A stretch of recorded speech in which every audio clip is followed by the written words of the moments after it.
Good morning, everybody. Welcome back to Sandy Bottom Homestead. Hope you're having an absolutely fantastic day.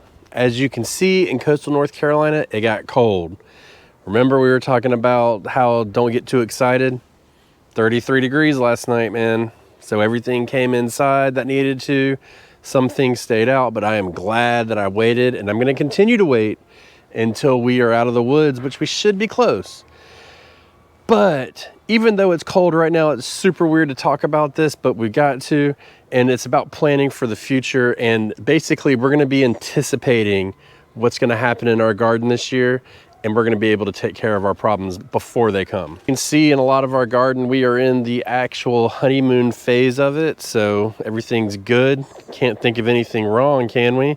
But you know what? That can change really, really fast. And that is the key to success in a garden. A lot of what we're going to talk about in this video will I think it's going to set us off for the future of this channel as far as the growing season goes. And when I say the growing season, a lot of people just think it's like late spring into the end of summer, but really it's all the way until fall here. So a lot of this, like, bookmark it, and then just know that these are subjects that we will be coming back to in greater detail. But today, I just really want to focus on how I manage my garden, meaning what I look for and what I anticipate. So I already have a plan when it happens, and I'm not just like, oh, well, it happens. Real quick, I was looking at this and I decided we should do a broccoli watch 2024. So hopefully every video I can hit you guys up and just show you how the heads are forming. But they're starting to get there, man. We are weeks away now from getting decent broccoli. In all seriousness, it really comes down to identifying what's going on in the garden, what's happened in the garden, what will happen, and what has happened in the past. And a lot of this comes to a number of things. The first one that I'm going to focus on for this time of year, it would be like pests and stuff like that. But not only that, as we get through our spring crops, you can see we've got all of our crops growing here. Things are looking mighty fabulous. We do have to think about how the seasons are going to change, the pests are going to change, and we need to have a treatment plan for it. So just going to quickly go around here and just kind of show you what I expect to have issues with, and then we'll dive into those in a future episode. And if I have something now, I'll tell you how I'm going to treat it right now. So sadly, the first thing is our potatoes here. They are taking off. First of all, they are getting huge. But if you look at this, it's all about, for us, it's we had fire ant issues last year that were just eating away at it. So we've got a plan in place. I think this year I'm going to try neem oil treatments on it. That seemed to work a little bit last year. I just need to be more regimented about it. So we're going to do that. And then we're going to come over here to our leafy greens. And we actually haven't had a bad time with them this year. But our lettuce here, our cabbages, our kales, all of our greens, they're all susceptible to the cabbage looper, the cabbage worm, all that stuff. And so just having a treatment plan in that and in the works ready, you know, just get you some BT, something like that. You can spray it, get on that, and you know, that will help you be ahead of the game. So when you do have that issue, which you're going to have it, you can just jump right on it right away. Come over here to the wild garden, and these potatoes are a little bit behind, but same thing.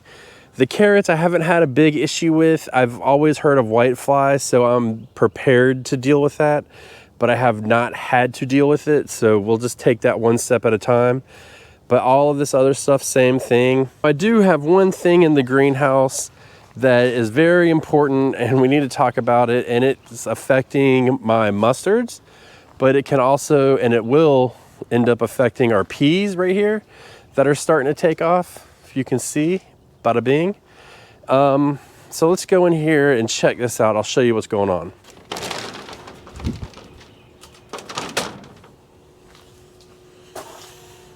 So we're in the greenhouse and we've got our mustards going on here, and you can see they are just littered with these aphids. I mean, look at that. All over it. So I came out the other day and I actually blasted them with water, because you know they always say like, hey, hit them with water and they can't come back. Well, that's didn't work, clearly. And I mean, you can see, look at that, gosh, they're everywhere. So this is actually really easy to take care of. We've got a couple options, and I've got two methods that I'm going to use. I can't get them off my fingers. So first things first, in the greenhouse, these aphids will spread like wildflower in here. So I've got to really get on top of them. So the first thing I do, like I said, is spray them with water, see if they're going to fall. They don't fall, they come back, fine. The next thing I do is I treat them with water and an organic dish soap. I like to use unscented, but really it doesn't matter. That will knock them back, and then I'll keep an eye on it. If they come back even harder, then we got to do something different. But that usually does work. And look, look guys, we got to have a talk. You can't treat a pest one time and expect it to go away, all right? If that's what you're doing, you're going to fail every time. You've got to do multiple treatments, because the way it works, and I'm going to say this again in a video, and I'm going to say it in the same manner, because quite frankly, it's an uneducated decision to spray it once and walk away. When the pest comes, it's laying eggs, it's a life cycle. So you spray it, you figure out what the pest is. This is the aphids. Generally speaking, it's about 7 to 10 day life cycle. So then you come back 7 days later, you treat them again, because you'll get any scragglers and you'll get any eggs that are now hatching. Then you spray it 7 days later and you do it again. And then usually about 2 to 3 treatments will take care of it. The third treatment is just kind of like sweeping everything up. That way, if you do it one time, you're sweeping it under the rug. So we just go ahead and let's take care of it and get it out of the way. So you got to do it 3 times. So we'll do that with the soap and water. If that doesn't work by the second time, then we're going to switch to neem oil, and that will take care of it. So it's a real simple process, but you just got to stay on top of it. I just looked over here and I see this, I don't know, this spinach. It's got something weird on it. Don't know what it is. It's got some webbing. It's very discolored. So we're just going to take it out of the greenhouse, and we're not going to compost it either, because I don't know what that is, but we're just going to go ahead and feed it to the chickens, call it a day. And that's the best way to eliminate these issues. Here you go. Have at it, ladies. Booyah. She gone. So it's the reason why I said it's super weird today, because it was cold, is because one of the big things that we have to anticipate is heat. And that goes for the spring garden, and even for me in coastal North Carolina. I said it 2 times, so don't ask me where I am, in the summer. So we need to have a plan in place for heat. First way to manage the heat is to plant, for the spring, is to plant early enough.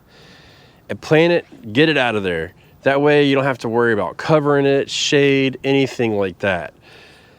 Now you see that we have a hoop set up. Basically, I've been too lazy to take it down, but this hoop can be moved anywhere in case, let's say, our cabbages aren't ready yet.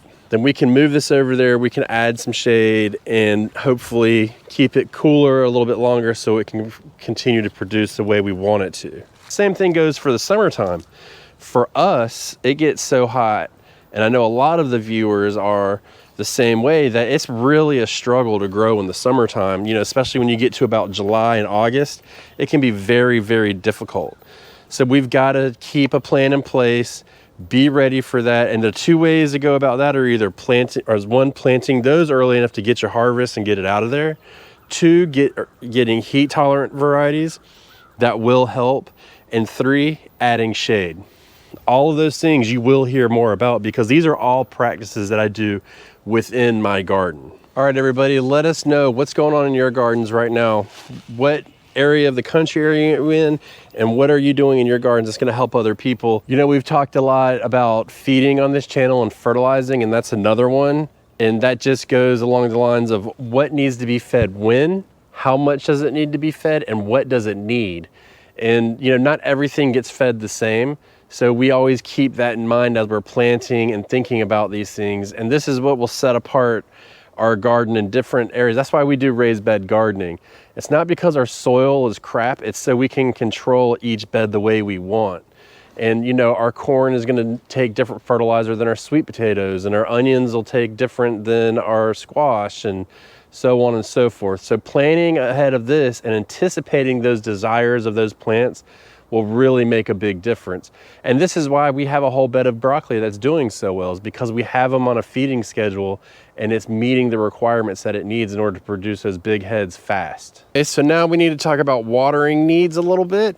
So this and this need 2 different amounts of water. These need a lot of water. These don't need a lot of water. You want to be careful. And then if we come over here to what will be in this bed, we will have sweet potatoes in this bed and we will have corn in this bed. This sweet potatoes needs a lot less water than this corn, so we've got to be very careful about that. Now, I have a drip system in place where I can turn off each bed with the nozzle on it, what is that thing called? The dial. We can turn it off. Switch. Thank you. The switch, so we can turn it off. I guess it would be valve, but whatever, and eliminate that. But if you don't, then maybe you need to hand water a little bit more. Maybe you need to plant in different areas, something like that, you know, so you can get these results that you need and the watering requirements met. It doesn't have to be anything huge, but just knowing this makes a big difference. Knowing that after a rainstorm and you get a lot of rain, you may not need to water for a while, but you know what? You may have your corn that needs a little bit more water, so you're gonna shoot it to them, you know? You're gonna go out there and hand water them after a big rainstorm or something like that. That is what's gonna make the difference. Okay, so now we gotta talk about the fun stuff, right? So we talked about all this terrible things, and I'm sure I may have missed something, but don't worry. We'll get to it in the future. Trellising is one that you need to just think about and remember, the height of plant, stuff like that. Sun angle, that's all good stuff. But let's talk about harvesting. That's the fun stuff, right? So we're all about harvesting and everything, but we want to manage our harvest. We want to get it so we don't get everything at once, or we have a plan in place for when we do get everything at once, because maybe that's how you garden. So all of these things are really going to help you to know that. For instance, we didn't plant both of our beds of potatoes at the same time because we don't want to take the time to harvest a whole bed, which is kind of labor intensive, and then turn around and harvest another bed the same day. We wanted to be a week or two apart so we could harvest one, we could start curing them, and then by the time those are about done curing, we can harvest the next bed and we get a break. Because one thing we have to remember too is we're gonna be working in the heat, and that's not always fun. So we're gonna kind of work our ways around all that stuff and keep it going. But you know, same with like cabbages, same with lettuce, stuff like that. Like I got a whole bed of lettuce. I don't want to have 15 heads of lettuce at once. I can't eat that. So we have to work our way through it piece by piece, slowly and slowly. But you can control it by planting, by doing succession planting, by spreading it out. You know, you can do it by what we do, and we'll be doing a video about this shortly, more than likely, or you'll be seeing it, is when we thin, we take a small section and then we go and we take the whole plant afterwards. But we harvest some plants different in the spring than we do in the fall and winter.